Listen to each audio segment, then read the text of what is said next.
And then our body comes down and forward. Frogs here are so abundant. There's peeping frogs, croaking frogs, singing frogs. They come at different seasons. They all have different pitches. Many of the indigenous people are afraid of frogs here, so a lot of frogs die due to fear, because a lot of people say that the frogs here are venomous. A lot of them can make you blind.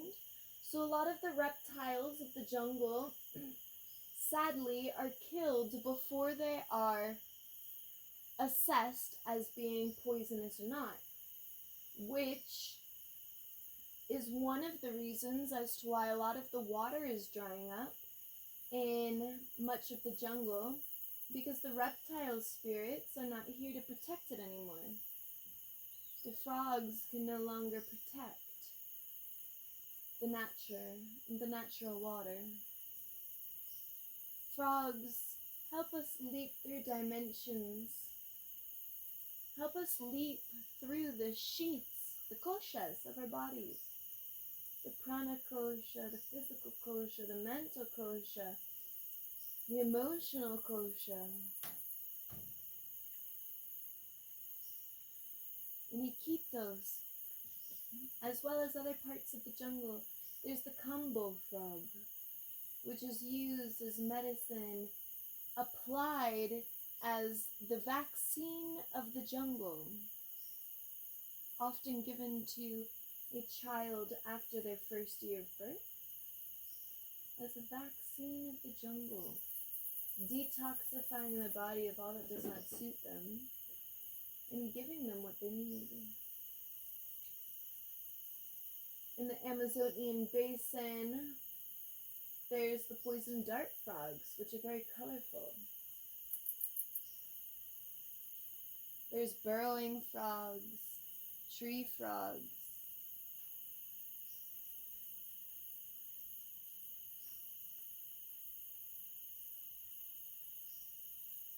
These frogs are not afraid to go from the lowest level of the jungle and up into the mountains.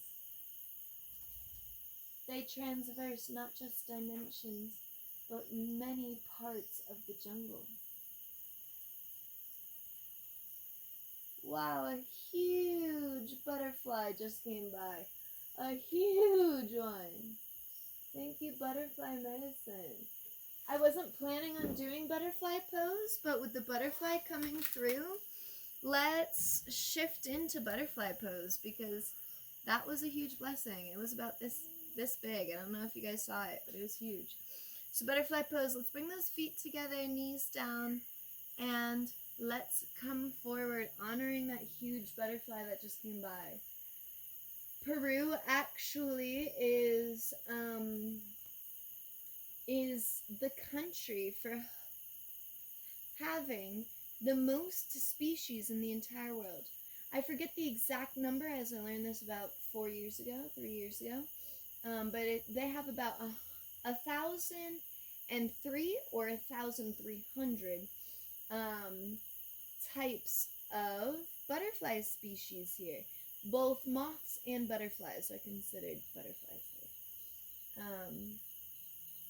In many parts of the jungle, there's a huge blue butterfly, blue translucent wings with black tips, black ridges, and it often comes soaring as one solid butterfly, dipping, gliding gracefully, telling you that a rainstorm's about to come within 30 minutes, like a huge rainstorm. There are different butterflies of all different sizes and colors here in the low Amazonian basin. There are no-see-ums that travel in black clouds, and the butterflies will be mixed up as like a tornado of butterflies. They're mixed up all with each other in this gust of wind, and they eat a lot of the no-see-ums. Butterflies are seen near almost every river, and many of the indigenous villages here say that the butterfly spirit tells you where the water is clean, much like the dragonfly spirit. From here, we are going to make our way into mountain pose. So let's come to standing. I'm gonna move back to here so you guys will be able to see my full pose.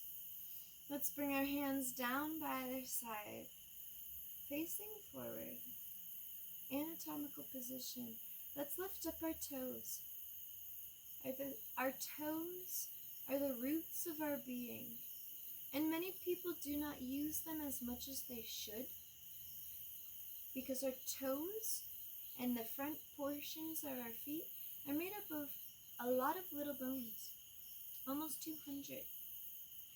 Keeping the toes lifted, let's feel the arches growing. Feel our front body lifting, activating. Spread the toes wide because our roots spread in every direction of our being. And then allow those toes to go down, making sure not to lose the activity in our front body. By lifting up those toes using that rooting technique, we automatically are engaging our abs so that our hips are in a neutral position, shoulders fall back in a neutral position.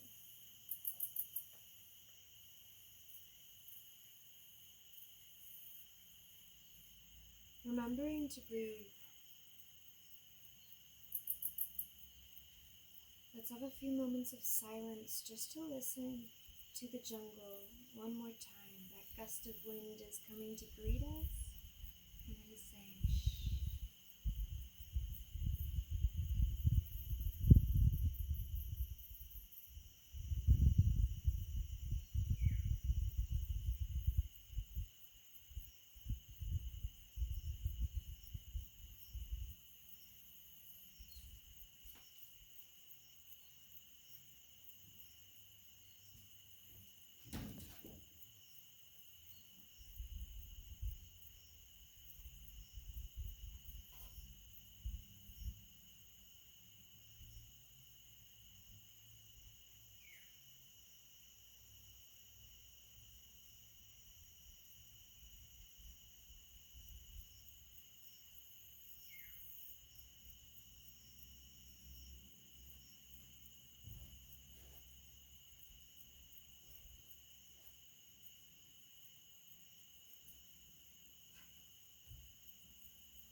Mountain pose. We are calling in the jungle mountains. We are calling in the Andes mountains. We are calling in Machu Picchu, which is considered out of the 7 chakras of the world that we find in Earth. Peru has 2. One is Lake Titicaca, which is with Bolivia, and then Machu Picchu, which is considered the ombligo of the world, the umbilical cord of this earth.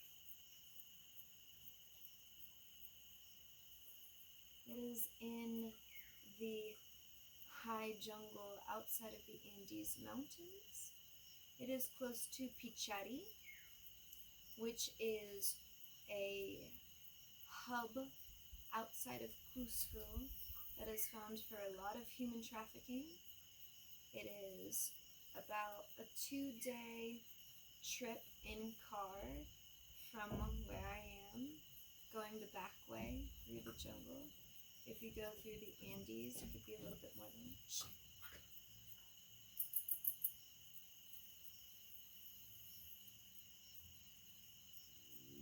The indigenous that live in the Andes Mountains believe in the Apus. The apus are the mountain spirits that have lain dormant and will reawaken when the earth reclaims herself.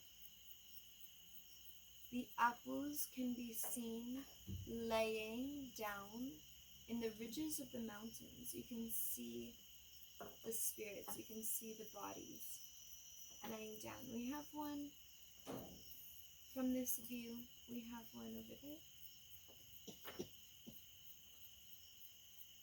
And they are the guardians of this earth.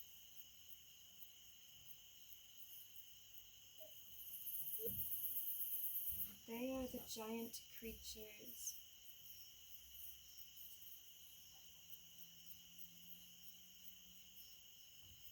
Here, they believe a lot in the Bible, and they say that the apus are some of the creatures that were talked about in Genesis when the fallen angels came to earth.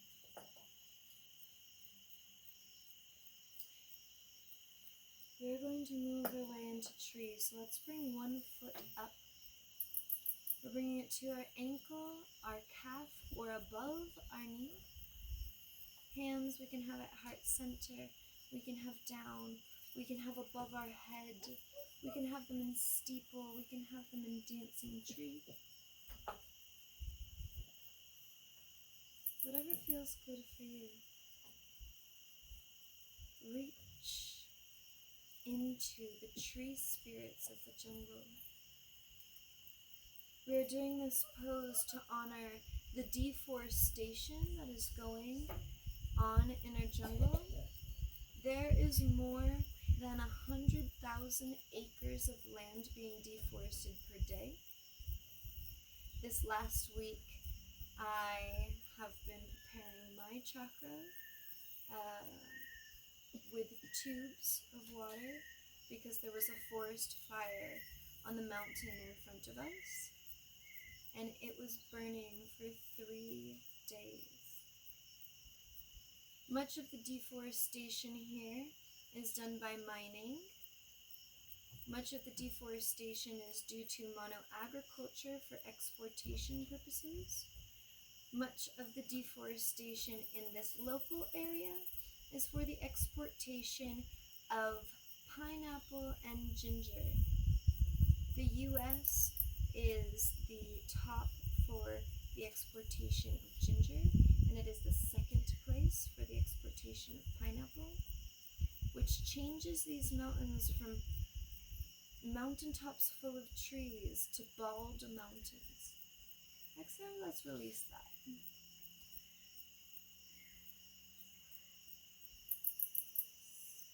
Let's bring the opposite leg up. Tree pose. Do whatever hand variation felt good for you. Make sure you're using that rooting technique. Remember, our toes are the roots of our being. In reflexology, our toes is our head. Our sinuses, our eyes, our everything. So, when all those spiritual communities say, as above, so below, or that the tree of life is actually grown from top down, we can see that in our own body because our head is based in our toes in reflexology.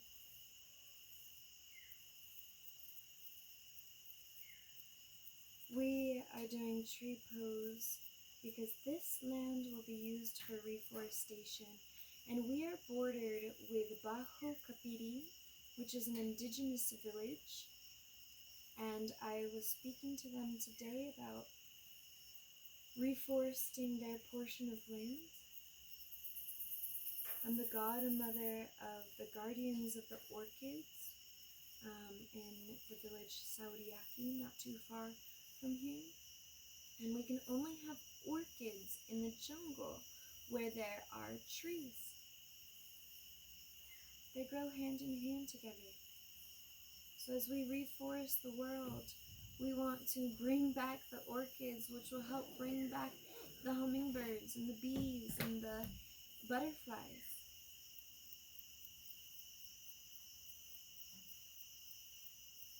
Here there are hummingbirds with long, long tails and their small bodies, glistening blues and greens, with their little chitter-chatter. The last pose I'm offering for today's class is eagle pose. We're going to take one leg over the other. We cross it, double cross it if you can. Hands we're going to cross. I'll do it like this so you can see.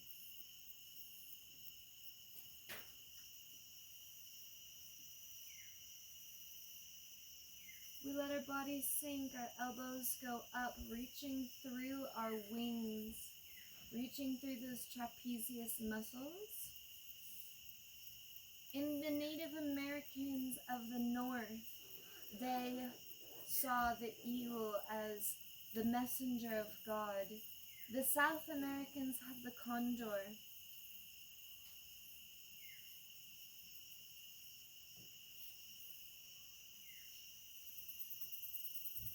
Inhale, come up. Exhale, let's switch sides. Spreading our toes nice and wide, letting ourselves sink, wrapping our toes around. Take the twist to the other direction, press the elbows up, sink the hips down. Feel the strip in the trapezius as we spread our wings wide.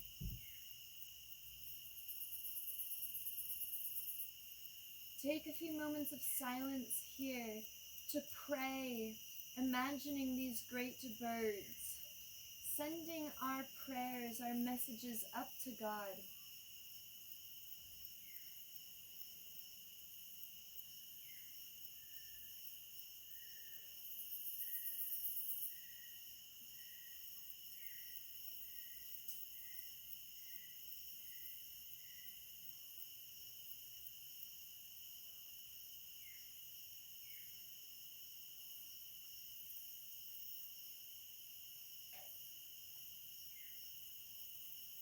Exhale, release, come out.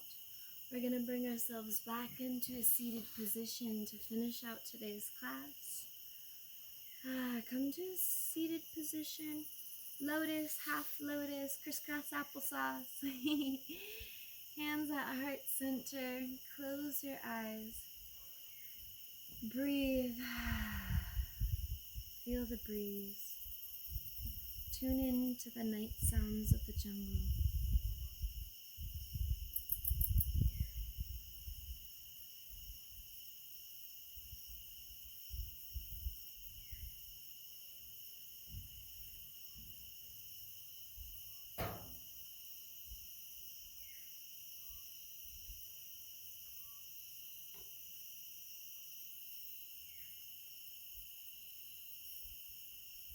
Press your hands into your sternum so you can feel your heartbeat.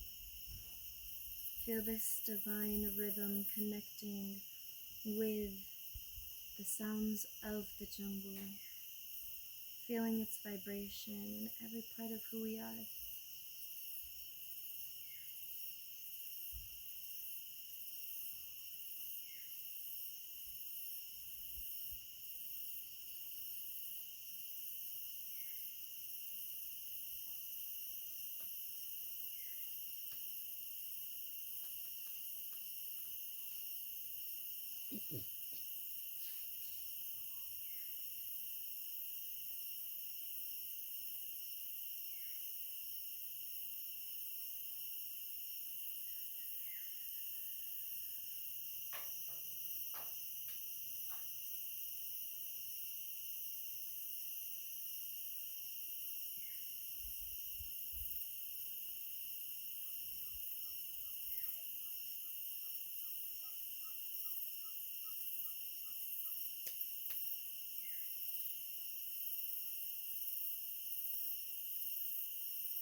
I'm going to close today's class with an Indigenous chant. The Indigenous language is a shaninka. The song has more lyrics than I know, but it is a chant honoring the toucan, which for many Indigenous villages is their great messenger to God. And so it goes like this. Pempe, Hiroshimi, Pempe, Pempe, Hiroshimi, Pempe, Pempe, Pempe, Hiroshimi, Pempe, Pempe, Pempe, Hiroshimi, Pempe, Pempe, Pempe, Hiroshimi, Pempe, Pempe, Pempe, Hiroshimi, Pempe, Pempe, Pempe, Hiroshimi, Pempe, Pempe, Pempe, Hiroshimi, Pempe, Pempe, Pempe, Hiroshimi, Pempe, Pempe, Pempe, Hiroshimi, Pempe.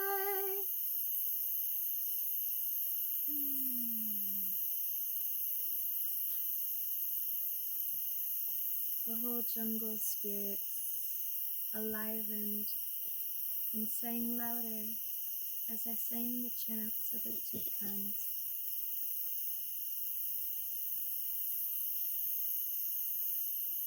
Thank you everyone who is participating in this event. Today marks 5 years since the legal formation of my nonprofit Sanándome Entre Árboles that I created here in Peru. It was not always an easy walk, but our destinies are full of valleys and mountains. We must walk from the depths of the jungle to the highest peak of the Andes to know that we are walking with clarity. Never give up on your dreams. Never give up on your projects. This world needs you. Namaste.